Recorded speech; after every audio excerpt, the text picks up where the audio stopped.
எவ்வளோ அட்டகாசமான ஒரு வியூ.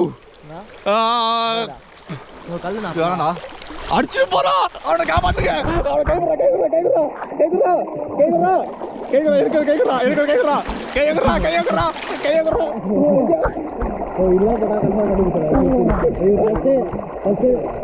ரெண்டு பேருக்கு இருக்க தெரியும்ட்டாரு. அடிச்சுட்டு போறா. ஏன்னா மரக்கு சில்க்கு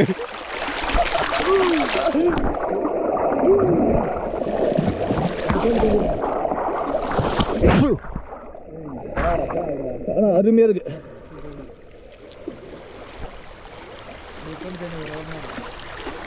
தண்ணி போஸ்ட்ல உள்ள இறங்கிட்டே நாயே. இல்ல ஃபுல்லா இருக்கடா.